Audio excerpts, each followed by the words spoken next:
Herkese merhaba, ben Zeynep. Hobisever YouTube kanalıma hoş geldiniz. Bugün sizlere tığ işi boyunluk olarak ya da üçgen şal olarak yapabileceğiniz kolay bir model anlatacağım. Üçgen şal modeli anlatıyorum. Ben boyunluk olarak küçük bir boyutta yaptım. Tabii sizler dilerseniz sıralarınızı artırarak şal olarak da üçgen şal olarak da yapabilirsiniz. Kullanmış olduğum ipi hemen göstermek istiyorum. Belki aynı iple yapmak isteyenler olabilir diye şöyle renk koduna da bakalım. 100 gramda 500 metre uzunluğunda bir iplik arkadaşlar.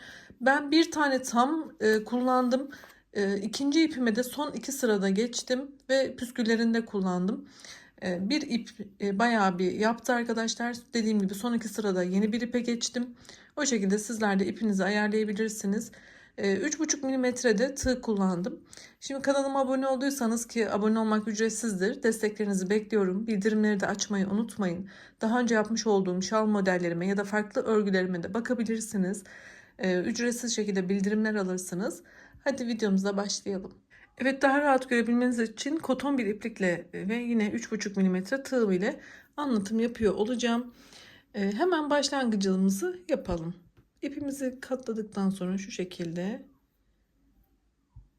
burada 5 tane zincir yapalım.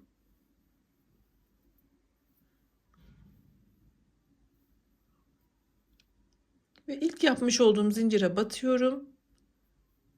Şu şekilde ilmeğimi kaydırarak içinden çıkartıyorum. Bu ipimi de ön tarafa alıp şöyle tutacağım ve arada yürüteceğim onu. Şimdi burada 4 tane zincir yapıyorum.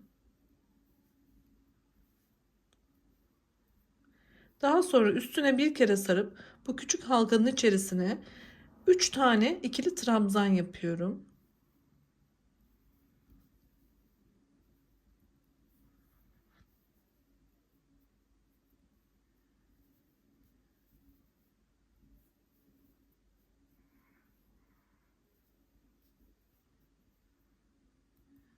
İki zincir üstüne aldım. Yine bu halkanın içerisine 3 tane ikili trabzan yapıyorum.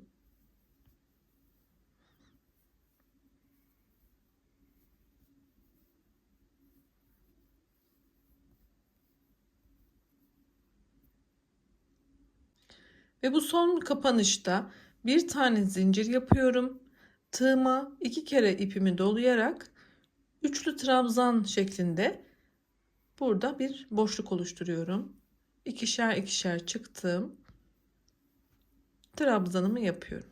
Bakın şu şekilde ilk kurulumu yapmış olduk.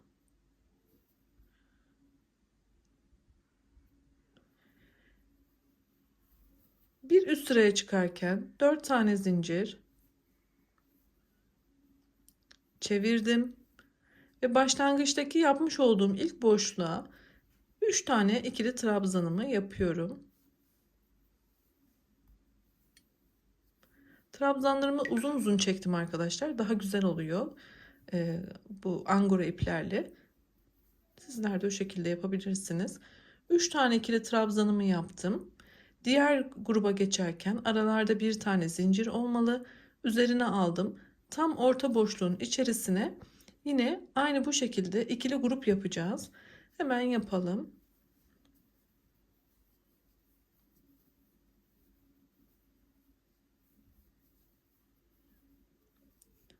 3 tane ikili trabzanımı yaptım. Bu iki grup arasında bir zincir vardı. Fakat bu artırma köşesinde daima bu iki grubumuzun arasında iki zincir olmalı. Yani buraya iki tane zincir yapıyorum.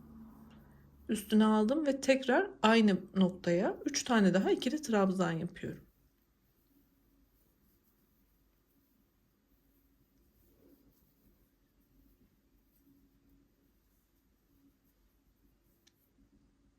Evet, yine sol kenarı yaparken şu boşluğa 3 tane ikili trabzan yapacağım. Fakat arada burada bir tane zincirim olmalı. Şuradakinin aynısını yapıyorum. Şu boşluğa geldim. 3 tane ikili trabzan.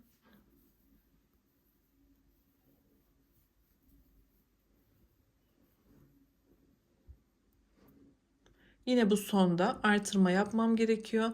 Bir zincir, iki kere sardım ve üçlü trabzan şeklinde sıramı tamamlıyorum. Sıralarımızın artırma mantığı tamamen bu şekilde arkadaşlar. Bu sonda yaptığımız boşluklar. Şöyle. Şimdi devam edelim. Yeni sıramızı nasıl yapacağız? Yine 4 zincir çevirdim. İlk boşluğuma 3 tane ikili trabzan,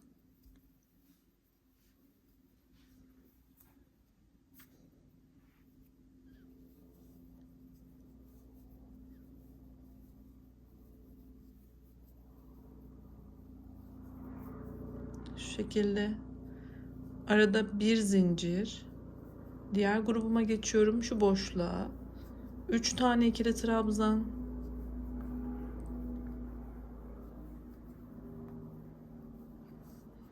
şimdi köşedeki artırma kısmına geldik, şuraya, şu boşluğa geldik. Oraya geçerken de yine arada bir zincir, daima buralarda bir zincir. Tam bu noktaya geldiğimde 2 tane grup yapıyorum ve bu arada 2 tane zincir oluyor.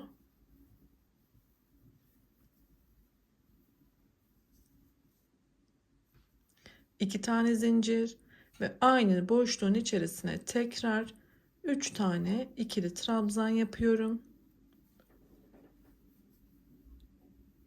Hemen şöyle bakalım.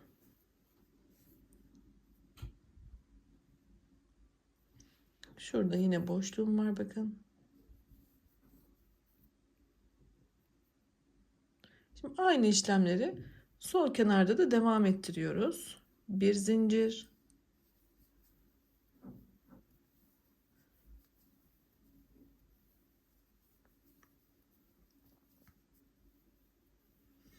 son boşluğa geldiğimde yine üçlü grubumu yapıyorum.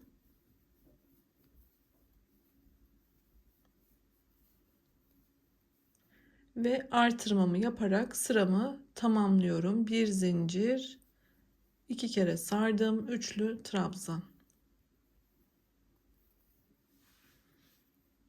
Bakalım. Kenarlarda hep tek gruplar olurken bakın şu ortada şu şekilde hep ikili grup şeklinde ilerleyecek. 2 zincir, aralarda bir zincir. Bir sıra daha yine aynı şekilde yapalım.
Evet, yeni sıramı da tamamladım.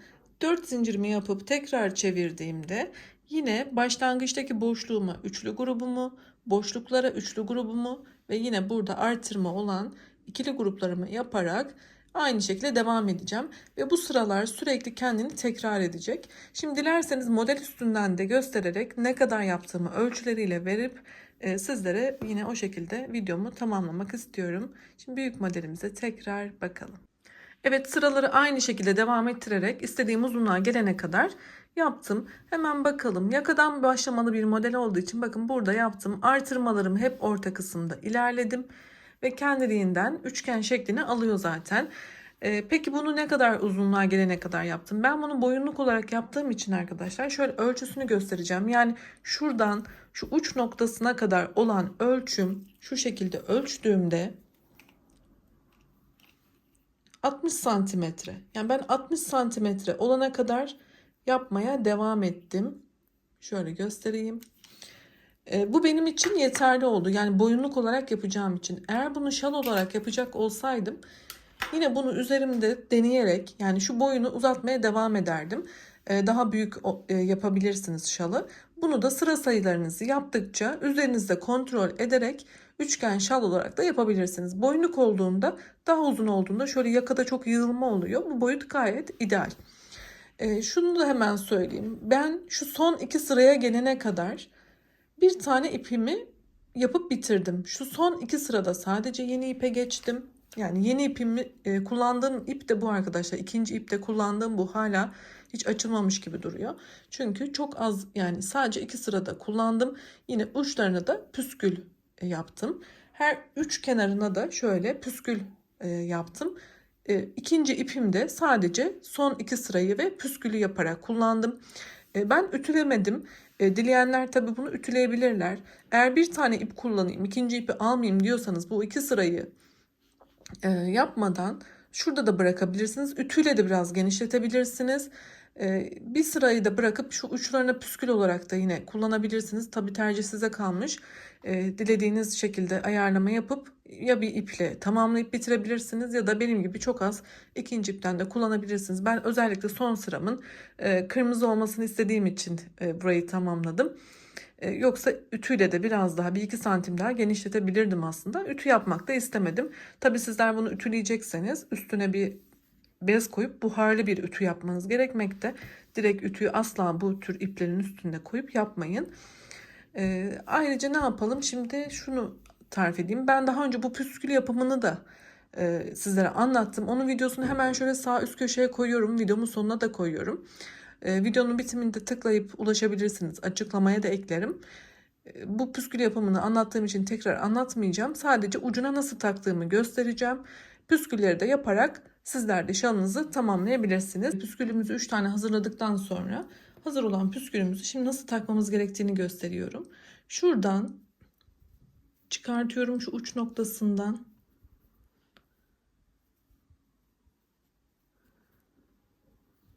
Şuradan alacağım. Daha sonra şöyle bakın şuradan geçirdim. Bunu da bunun içerisinden geçiriyorum. Ve şuradan çekiyorum. Artık püskülümüz hazır. Şalımız da bitti. Son kez bir daha bakalım. Evet, beni izlediğiniz için çok teşekkür ediyorum. Yeni videolarda görüşmek ümidiyle. Videomun sonundaki farklı şal modellerime de bakmayı unutmayın lütfen. Sağlıkla kalın, hoşça kalın.